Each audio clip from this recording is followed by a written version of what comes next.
ಪುನಃ ಎಲ್ಲ ವಿದ್ಯಾರ್ಥಿಗಳಿಗೆ ಚಿಲ್ಡ್ರನ್ ಕಾಂಪಿಟೇಟಿವ್ ವರ್ಲ್ಡ್ಗೆ ಸ್ವಾಗತ. ಸ್ಪರ್ಧಾತ್ಮಕ ಪರೀಕ್ಷೆಗಳಾದ ಟಿ.ಇ.ಟಿ, ಸಿ.ಇ.ಟಿ, ಜಿ.ಪಿ.ಎಸ್.ಟಿ.ಆರ್, ನೆಟ್, ಸೆಟ್, ಎನ್.ಎಂ.ಎಸ್, NTSC ಪರೀಕ್ಷೆಗಳಿಗೆ ಅವಶ್ಯಕವಾಗಿರ್ತಕ್ಕಂಥ ಅದೇ ತರನಾಗಿ ಪ್ರೈಮರಿ ಮತ್ತು ಹೈಸ್ಕೂಲ್ ಟೀಚರ್ ರಿಕ್ರೂಟ್ಮೆಂಟ್ ಸ್ಪೆಷಲ್ ಪ್ರಶ್ನೋತ್ತರಗಳನ್ನು ಇವತ್ತು ನೋಡೋಣ.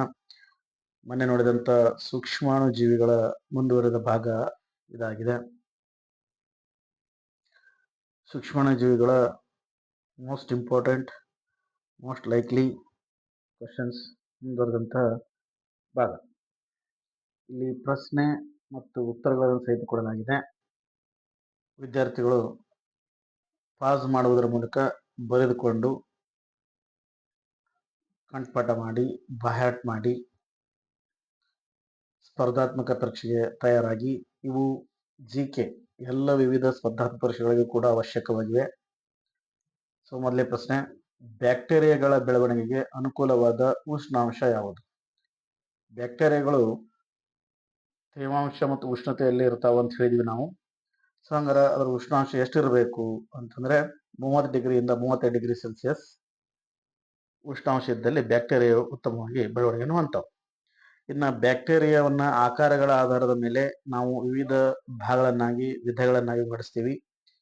ಬ್ಯಾಕ್ಟೀರಿಯಾದ ಆಕಾರಗಳು ದಂಡಾಕಾರ, ದುಂಡಾಕಾರ, ಸುರುಳಿಯಾಕಾರ, ಕಾಮಾಕಾರ ಅಂತ. ಸೊ ಅದಕ್ಕೊಂದು ಉದಾಹರಣೆಯನ್ನು ಕೂಡ ನಾವು ಹೇಳಿಸ್ಪಡ್ತೀವಿ. ದಂಡಾಕಾರ ಬ್ಯಾಸಿಲ್ಲೆ ಅಂತಕ್ಕಂಥದ್ದು ದಂಡಾಕಾರದಲ್ಲಿರುತ್ತೆ. ಕಾಕ್ಕೈ ಅಂತಕ್ಕಂಥ ದುಂಡಾಕಾರದಲ್ಲಿರುತ್ತೆ. ಸ್ಪೈರಲೈ ಅನ್ನೋದು ಸುರುಳಿಯಾಕಾರದಲ್ಲಿದ್ರೆ ವಿಬ್ರಿಯೋ ಅಂತಕ್ಕಂಥ ಕಾಮಾಕಾರದಲ್ಲಿ ಇರುತ್ತೆ. ಇವು ಬ್ಯಾಕ್ಟೀರಿಯಾ ವಿವಿಧ ಆಕಾರಗಳು ಆಗಿವೆ.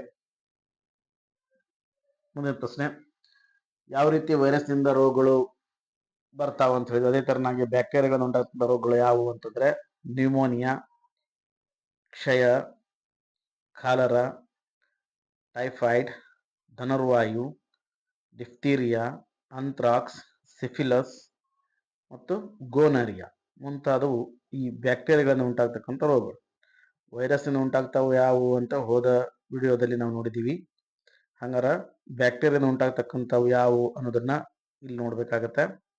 ನ್ಯೂಮೋನಿಯಾ, ಕ್ಷಯ, ಕಾಲರಾ, ಟೈಫಾಯ್ಡ್, ಧನುರ್ವಾಯು, ಡಿಫ್ತೀರಿಯಾ, ಅಂಥ್ರಾಕ್ಸ್, ಸಿಫಿಲಸ್, ಗೋನರಿಯಾ ಅಂತ. ಇಲ್ಲಿ ಇನ್ನೊಂದು ಪ್ರಶ್ನೆ ಬರುತ್ತೆ, ಯಾವ ಬ್ಯಾಕ್ಟೀರಿಯಾ ಲೆಗ್ಯೂಮ್ ಸಸ್ಯಗಳಲ್ಲಿ ನೈಟ್ರೋಜನ್ ಸ್ಥಿರೀಕರಣ ಉಂಟು ಮಾಡುವುದರ ಮೂಲಕ ಮಣ್ಣಿನ ಫಲವತ್ತತೆಯನ್ನು ಹೆಚ್ಚಿಸುತ್ತದೆ ಅಂತ ಪ್ರಶ್ನೆ ಇದೆ. ಸೊ ಅದಕ್ಕೆ ರೈಜೋಬಿಯಂ ಬ್ಯಾಕ್ಟೀರಿಯಾ ಅಂತ ಕರಿತೀವಿ ನಾವು. ನೈಟ್ರೋಜನ್ ಸ್ಥಿರೀಕರಣ ಅಂದ್ರೆ ನಮ್ಗೆ ತಲೆ ಬರಬೇಕಾದ್ದು ರೈಬೋಸಿಯಂ ಬ್ಯಾಕ್ಟೀರಿಯಾ. ನೈಟ್ರೋಜನ್ ಸ್ಥಿರೀಕರಣ ಅಂದ್ರೆ ಮಣ್ಣಿನ ಫಲವತ್ತತೆಯನ್ನ ಹೆಚ್ಚಿಸುತ್ತೆ. ಎಲ್ಲಿ ಹೆಚ್ಚುತ್ತೆ? ಲೆಗ್ಯೂಮ್ ಸಸ್ಯಗಳು ಹೆಚ್ಚುತ್ತೆ. ಅದು ಬ್ಯಾಕ್ಟೀರಿಯಿಂದ ಆಗುತ್ತೆ. ಹಂಗಾರೆ ಆ ಬ್ಯಾಕ್ಟೀರಿಯಾ ಹೆಸರು ಏನು ಅಂತಂದ್ರೆ rhizobium bacteria. Rhizobium bacteria legume ಸಸ್ಯಗಳಲ್ಲಿ ನೈಟ್ರೋಜನ್ ಸ್ಥಿರೀಕರಣ ಉಂಟು ಮಾಡುವುದರ ಮೂಲಕ ಮಣ್ಣಿನ ಫಲವತ್ತತೆಯನ್ನು ಹೆಚ್ಚಿಸ್ತೇವೆ. ವಿಶೇಷವಾಗಿ ನೀವು ಇದನ್ನಲ್ಲಿ ನೋಡಬಹುದು ಅಂತಂದ್ರೆ ಶೇಂಗಾ, ಕಡಲೆ ಗಿಡದ ಬೇರ್ನಲ್ಲಿ ಗಂಟುಗಳಾಗಿರ್ತಾವಲ್ಲ ಅವೆಲ್ಲ ನೈಟ್ರೋಜನ್ ಸ್ಥಿರೀಕರಣ ಅಂತ ಕರಿತೀವಿ. ಅದು ಉಂಟಾಗಲಿಕ್ಕೆ ವಿಶೇಷವಾಗಿರ್ತಕ್ಕಂಥ ಬ್ಯಾಕ್ಟೀರಿಯಾ ಯಾವುದು ಅಂತಂದ್ರೆ ರೈಜೋಬಿಯಂ ಬ್ಯಾಕ್ಟೀರಿಯಾ. ಸೊ ನೀವು ನೆನಪಾಗಿದ್ದೇನು ಏನ್ ಇಟ್ಕೋಬೇಕು ಅಂದ್ರೆ ನೈಟ್ರೋಜನ್ ಸ್ಥಿರೀಕರಣ ಅನ್ನೋದು ಅದಕ್ಕೆ ಸಂಬಂಧಪಟ್ಟಿದ್ದು ರೈಜೋಬಿಯಂ ಬ್ಯಾಕ್ಟೀರಿಯಾ ಅಂತ ಹೇಳಿ. ಅದು ನೈಟ್ರೋಜನ್ ಸ್ಥಿರೀಕರಣ ಅಂದ್ರೆ ಮಣ್ಣಿನ ಫಲವತ್ತತೆಯನ್ನು ಹೆಚ್ಚಿಸೋದು. ಸೊ ಅದು ಗಂಟುಗಳ ರೂಪದಲ್ಲಿ ಎಲ್ಲಿ ಆಗುತ್ತೆ ಅಂದ್ರೆ ಲೆಗ್ಯೂಮ್ ಸಸ್ಯಗಳಲ್ಲಿ ಬ್ಯಾಕ್ಟೀರಿಯಾ. ಹಂಗಾರೆ ಬ್ಯಾಕ್ಟೀರಿಯಾದಿಂದ ಲೆಗ್ಯೂಮ್ ಸಸ್ಯಗಳಲ್ಲಿ ನೈಟ್ರೋಜನ್ ಸ್ಥಿರೀಕರಣ ಉಂಟು ಮಾಡುವುದರ ಮೂಲಕ ಮಣ್ಣಿನ ಫಲವತ್ತತೆಯನ್ನು ಹೆಚ್ಚಿಸುತ್ತೆ. ಹಂಗಾರೆ ಆ ಬ್ಯಾಕ್ಟೀರಿಯಾ ಹೆಸರು ಏನು ಅಂತಂದ್ರೆ ರೈಜೋಬಿಯಂ ಬ್ಯಾಕ್ಟೀರಿಯಾ ಅಂತ ಹೇಳಿ. ನಂತರದಲ್ಲಿ ಸತ್ತ ಜೀವಿಗಳ ದೇಹವನ್ನು ಮತ್ತು ಕೊಳೆಯುತ್ತಿರುವ ವಸ್ತುಗಳನ್ನು ವಿಘಟಿಸುವ ಸೂಕ್ಷ್ಮಾಣು ಜೀವಿ ಯಾವುದು? ಸಸ್ಯಗಳಾಗಿರ್ಬೋದು, ಪ್ರಾಣಿಗಳಾಗಿರ್ಬೋದು, ಸತ್ತ ನಂತರ ಅವು ಕೊಳೆಯಲಿಕ್ಕೆ ಪ್ರಾರಂಭ ಆಗ್ತಾವೆ.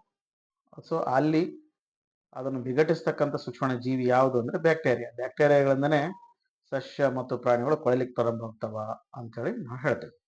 ಒಂದೇ ಒಂದು ಜೀವಕೋಶವನ್ನು ಹೊಂದಿರುವ ಜೀವಿಗಳಿಗೆ ಏನಂತ ಕರಿತೀವಿ ನಾವು? ಏಕಕೋಶ ಜೀವಿಗಳು ಅಂತ ಕರಿತೀವಿ. ಇದನ್ನ ಪ್ರೋಟೋಜೀವ ಅಂತೇಳಿ ಕರಿತೀವಿ. ಹಂಗಾರೆ ಹೆಸರು ಹೇಳುತ್ತೆ, ಏಕಕೋಶ ಜೀವಿಗಳು ಅಂದ್ರೆ ಒಂದೇ ಒಂದು ಜೀವಕೋಶ ಇರುತ್ತೆ. ಅದಕ್ಕೆ ಇನ್ನೊಂದು ಹೆಸರು ಪ್ರೋಟೋಜೀವಗಳು ಉದಾಹರಣೆಗಳು ಅಂತ ಕೂಡ ನಾವು ಹೇಳ್ಬೋದು. ಒಂದೇ ಜೀವಕೋಶ ಹೊಂದಿರತಕ್ಕಂಥ ಜೀವಿಗಳು ಯಾವ್ರಿ? ಏಕಕೋಶ ಜೀವಿಗಳು, ಪ್ರೋಟೋಜೀವಗಳು ಅಂತ ಹೇಳಿ. ಮುಂದಿನ ಪ್ರಶ್ನೆ, ಹಾಗಾದ್ರೆ ಈ ರೀತಿ ಏಕಕೋಶ ಜೀವಿಗಳು ಪ್ರೋಟೋಜೀವ ಅಂತ ಏನು ಕರೆದ್ರೆ ಅದ್ರ ಗಾತ್ರ ಎಷ್ಟು? ಅದ್ರ ಗಾತ್ರ 200 ರಿಂದ 200 ಮೈಕ್ರಾನ್ ಅಷ್ಟು ಇರುತ್ತೆ. ಏಕಕೋಶ ಜೀವಿಗಳ ಗಾತ್ರ ಎಷ್ಟು ಅಂತಂದ್ರೆ 2ರಿಂದ 700 ಮೈಕ್ರಾನ್ ಅಷ್ಟು ಎತ್ತರ ಆಕಾರದಲ್ಲಿ ಗಾತ್ರದಲ್ಲಿ ಇರುತ್ತೆ. 2ರಿಂದ 700 ಮೈಕ್ರಾನ್ ಗಾತ್ರ ಹೊಂದಿರ್ತಕ್ಕಂಥ ಜೀವಿಗಳು ಯಾವುವು ಅಂದ್ರೆ ಏಕಕೋಶ ಜೀವಿಗಳು. ಇನ್ನು ಏಕಕೋಶ ಜೀವಿಗಳ ಉದಾಹರಣೆ ಯಾವುವು ಅಂತಂದ್ರೆ ಅಮೀಬಾ, ಯುಗ್ಲಿನ, ಪ್ಯಾರಾಮೀಸಿಯಂ, ಎಂಟಾಮೀಬಾ, ಟ್ರೆಪನೋಸೋಮಾ ಮುಂತಾದವು ಇವು ಏಕಕೋಶ ಜೀವಿಗಳಿಗೆ ಉದಾಹರಣೆಗಳು. ಏಕಕೋಶ ಉದಾಹರಣೆ ಕೊಡ್ರಿ ಅಂತಂದ್ರೆ ನಾವು ಏನು ನೆನಪಿಡಬೇಕು ಅಂತಂದ್ರೆ ಅಮೀಬಾ, ಯುಗ್ಲಿನ, ಪ್ಯಾರಾಮೀಸಿಯಂ, ಎಂಟಾಮೀಬಾ, ಟ್ರಿಪನೋಸೋಮಾ ಇವು ಏಕಕೋಶ ಜೀವಿಗಳಿಗೆ ಉದಾಹರಣೆಗಳು. ನಂತರದಲ್ಲಿ ಇನ್ನು ಏಕಕೋಶ ಜೀವಿಗಳಿಂದ ಬರ್ತಕ್ಕಂಥ ರೋಗಗಳು ಯಾವುವು? ಏಕಕೋಶ ಜೀವಿಗಳಿಂದ ಬರುವ ರೋಗಗಳು ಯಾವ್ಯಾವು? ಮಲೇರಿಯಾ, ಆಮಶಂಕೆ ಮತ್ತು ನಿದ್ರಾ ರೋಗ ಮುಂತಾದವು ಏಕಕೋಶ ಜೀವಿಗಳಿಂದ ಬರ್ತಾವೆ. ಏಕಕೋಶ ಜೀವಿಗಳಿಂದ ಬರ್ತಕ್ಕಂಥ ರೋಗಗಳು ಯಾವುವು ಅಂದ್ರೆ ಮಲೇರಿಯಾ, ಆಮಶಂಕೆ, ನಿದ್ರಾ ರೋಗ. ಇನ್ನ ಶಿಲೀಂಧ್ರ ಲಕ್ಷಣಗಳು ಏನು ಅಂದ್ರೆ ಇವು ಪತ್ರಹರಿತನ್ನು ಹೊಂದಿರುವುದಿಲ್ಲ, ಇವು ಕೊಳೆತಿನಿಗಳು, ಇವುಗಳ ಬೀಜಾಣುಗಳು ಗಾಳಿಯಲ್ಲಿ ಹರಡಿ ವಸ್ತುಗಳ ಮೇಲೆ ಬೆಳೆಯುತ್ತವೆ.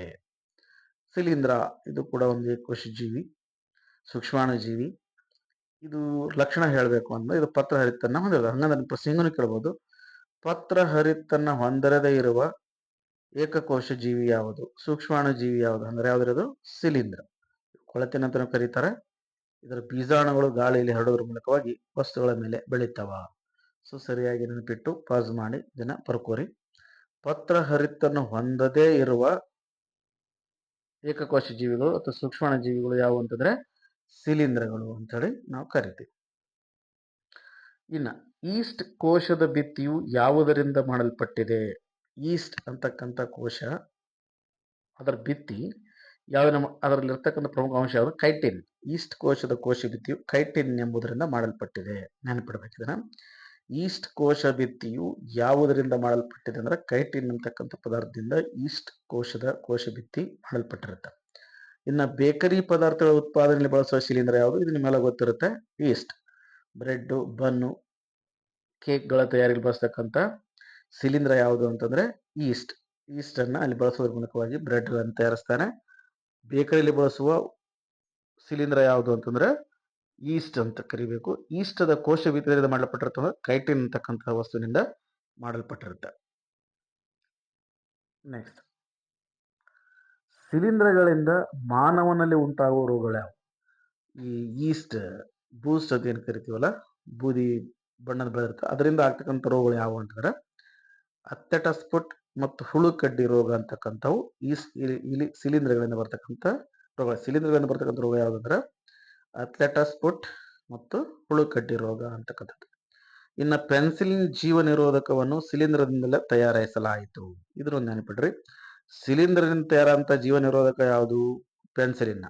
ಹಂಗಾರೆ ಪೆನ್ಸಿಲಿನ್ ಎದರಿಂದ ತಯಾರು ಮಾಡಿದ್ರೆ ಅಂದ್ರೆ ಪೆನ್ಸಿಲಿನ್ ನೊಟೇಟಮ್ ಅಂತಕ್ಕಂಥ ಶಿಲೀಂಧ್ರದಿಂದ ತಯಾರಾಯಿತು. ಪೆನ್ಸಿಲಿನ್ ಒಂದು ಜೀವ ನಿರೋಧಕ ವಸ್ತು. ಈ ಪೆನ್ಸಿಲಿನ್ ಇಂಜೆಕ್ಷನ್ ಅಂತ ಕರಿತೀವಲ್ಲ, ಈ ಪೆನ್ಸಿಲಿನ್ ಜೀವ ನಿರೋಧಕವನ್ನ ಶಿಲೀಂಧ್ರದಿಂದ ತಯಾರು ಮಾಡಲ್ಪಟ್ಟಿದೆ. ಆ ಶಿಲೀಂಧ್ರದ ಹೆಸರು ಏನಂದ್ರೆ ಪೆನ್ಸಿಲಿನಿಯಂ ನೊಟೇಟಮ್. ಪೆನ್ಸಿನ್ ತಯಾರಿಸಿದ ಶಿಲೀಂಧ್ರ ಯಾವುದು ಅಂದ್ರೆ ಪೆನ್ಸಿಲಿಯಂ ನೊಟೇಟಮ್ ಅಂತ ಕರಿಬೇಕು. ಪೆನ್ಸಿಲಿಯಂ ನೊಟೇಟಮ್ ಅಂತಕ್ಕಂಥ ಶಿಲೀಂಧ್ರದಿಂದ ಪೆನ್ಸಿಲಿನ್ ಎಂಬ ಜೀವ ನಿರೋಧಕವನ್ನ ತಯಾರಿಸಲಾಯಿತು.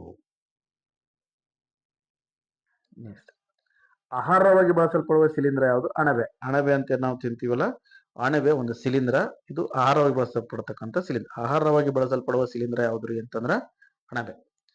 ಇನ್ನು ಶೈವಲಗಳು ಅಂತ ಹೇಳಿ ಬರ್ತಾವ. ಶೈವಲಗಳ ಗಾತ್ರ 1.0 ಮೈಕ್ರಾನ್. ಶೈವಲ ಗಾತ್ರ ಅಳತೆ ಎಷ್ಟ್ರಿ? 1.0 ಮೈಕ್ರಾನ್ ಅಷ್ಟು ಇರುತ್ತೆ. ಶೈವಲ ಗಾತ್ರ 1.0 ಮೈಕ್ರಾನ್. ಇನ್ನು ಏಕಕೋಶಿ ಶೈವಲಕ್ಕೆ ಉದಾಹರಣೆ ಕೊಡ್ರಿ ಅಂದ್ರೆ ಏಕಕೋಶಿ ಶೈವಲಕ್ಕೆ ಉದಾಹರಣೆ ಯಾವ್ದಾದ್ರೆ ಕ್ಲೈಮಿಡೋಮೊನಾಸ್. ಇದು ಕೆಲವು ಬಹಳಷ್ಟು ಸ್ಪರ್ಧಾತ್ಮಕ ಪರೀಕ್ಷೆಗಳಲ್ಲಿ ಕೇಳಲ್ಪಟ್ಟಿದೆ. ಏಕಕೋಶೀಯ ಶೈವಲಕ್ಕೆ ಉದಾಹರಣೆ ಯಾವುದಂದ್ರೆ ಕ್ಲೈಮಿಡೋಮೊನಾಸ್ ಅಂತ ಕರಿತೀವಿ. ಏಕಕೋಶೀಯ ಶೈವಲಕ್ಕೆ ಉದಾಹರಣೆ ಯಾವುದು? ಕ್ಲೈಮಿಡೋಮೊನಾಸ್. ಅದೇ ತರನಾಗಿ ಇನ್ನೊಂದು ಅಗರ್ ಮತ್ತು ಲಿನಿಕ್ ಆಮ್ಲಗಳು ಕೂಡ ಶೈವಲಗಳನ್ನು ತಯಾರಾಗ್ತದೆ. ಇತರ ವಸ್ತುಗಳು ಯಾವುವು ಅಂತಂದ್ರೆ ಅಗರ್ ಮತ್ತು ಲಿನಿಕ್ ಆಸಿಡ್ ಅಂತಕ್ಕಂಥವನ್ನು ಕೂಡ ಶೈವಲಗಳಿಂದ ತಯಾರು ಮಾಡಿರ್ತಾರೆ. ಏಕಕೋಶೀಯ ಶೈವಲಕ್ಕೆ ಉದಾಹರಣೆ ಕ್ಲೈಮಿಡೋಮೊನಾಸ್. ಅಗರ್ ಮತ್ತು ಲಿನಿಕ್ ಆಸಿಡ್ಗಳು ಕೂಡ ಇದರಿಂದ ತಯಾರಿಸಲ್ಪಟ್ಟವು ಅಂತಂದ್ರೆ ಶೈವಲಗಳಿಂದ ತಯಾರಾಗಿದ್ದಾವೆ. ಇನ್ನ ಸಮುದ್ರ ದಡದಲ್ಲಿ ಸುಮಾರು 60 ಮೀಟರ್ಗಳವರೆಗೆ ಬೆಳೆಯುವ ಕಂದು ಶೈವಲ ಯಾವುದು? ಅದಕ್ಕೆ ಹೆಸರು ಅಂತ ಕರೀತಾರೆ, ಕೆಲ್ಫ್ ಅಂತ ಕರೀತಾರೆ. ಸಮುದ್ರ ದಡದಲ್ಲಿ ಬೆಳೀತಕ್ಕಂಥ ಶೈವಲಗಳಿಗೆ ಕೆಲ್ಪ್ ಅಂತ ಕರೀತಾರೆ. ಇವು ಸುಮಾರು 60 ಮೀಟರ್ವರೆಗೂ ಕೂಡ ಎತ್ತರದಲ್ಲಿ ಬೆಳೆದಿರ್ತದೆ ಅಂತೇಳಿ ನಾವು ಹೇಳ್ತೇವೆ. ಇನ್ನು ಸಮುದ್ರದಲ್ಲಿ ಶೈವಲಗಳ ಪ್ರಮಾಣ ಹೆಚ್ಚಾದರೆ ಏನಂತ ಕರೀತಾರ? ಸಮುದ್ರ ಕಳೆಗಳು ಅಂತ ಕರೀತಾರೆ. ಸಮುದ್ರ ಕಳೆಗಳಿಗೆ ಇನ್ನೊಂದು ಹೆಸರೇ ಸಮುದ್ರದಲ್ಲಿರ್ತಕ್ಕಂಥ ಶೈವಲಗಳು. ಸಮುದ್ರದ ಶೈವಲಗಳ ಪ್ರಮಾಣ ಹೆಚ್ಚಾದಕ್ಕೆ ಸಮುದ್ರ ಕಳೆ ಅಂತೇಳಿ ನಾವು ಕರಿತೀವಿ. ಅದೇ ತರನಾಗಿ ನೈಟ್ರೋಜನ್ ಸ್ಥಿರೀಕರಣ ಕ್ರಿಯೆಯಲ್ಲಿ ಉಪಯುಕ್ತವಾಗುವ ಶೈವಲಗಳು, ನೈಟ್ರೋಜನ್ ಸ್ಥಿರೀಕರಣ ಲೆಗುಮಿನಸ್ ನಲ್ಲಿ ಆಗತ್ತೆ ಅಂತ ಹೇಳಿದ್ವಿ.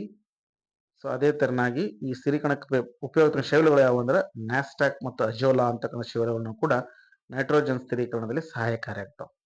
ನೈಟ್ರೋಜನ್ ಸ್ಥಿರೀಕರಣ ಕ್ರಿಯೆಯಲ್ಲಿ ಉಪಯುಕ್ತವಾಗುವ ಶೈವಲಗಳು ಯಾವ್ರಿ? ನ್ಯಾಸ್ಟಾಕ್ ಮತ್ತು ಅಜೋಲಾ.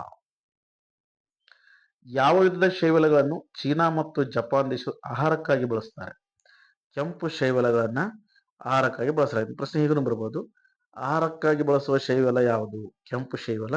ಯಾವ ದೇಶದಲ್ಲಿ ಆಹಾರಕ್ಕಾಗಿ ಬಳಸ್ತಾರೆ ಅಂತಂದ್ರೆ ಚೀನಾ ಮತ್ತು ಜಪಾನ್ ದೇಶದವರು ಕೆಂಪು ಶೈವಲವನ್ನ ಆಹಾರಕ್ಕಾಗಿ ಬಳಸ್ತಾರೆ. ಚೀನಾ ಮತ್ತು ಜಪಾನ್ ದೇಶದವರು ಕೆಂಪು ಶೈವಲವನ್ನ ಆಹಾರಕ್ಕಾಗಿ ಬಳಸ್ತಾರೆ. ಆಹಾರಕ್ಕಾಗಿ ಬಳಸುವ ಶೈವಲದ ಹೆಸರೇನು ಅಂದ್ರೆ ಕೆಂಪು ಶೈವಲ. ಈ ಕೆಂಪು ಶೈವಲ ಅಥವಾ ಆಹಾರಕ್ಕೆ ಬಳಸುವ ಶೈವಲ ಯಾವ ದೇಶದವರು ಬಳಸ್ತಾರೆ ಅಂದ್ರೆ ಚೀನಾ ಮತ್ತು ಜಪಾನ್ ದೇಶದವರು. ಇನ್ನು ಸಮುದ್ರದ ಜೈವಿಕ ಮೀನುಗಾರಿಕೆ ಕಾರಣವಾದ ಶೈವಲಗಳು ಯಾವ ಅಂದ್ರೆ ಕಂದು ಶೈವಲಗಳು. ಸಮುದ್ರದ ಮೀನುಗಾರಿಕೆ ಕಾರಣವಾಗಿರುವ ಶೈವಲಗಳು ಯಾವ್ರಿ? ಕಂದು ಶೈವಲಗಳು.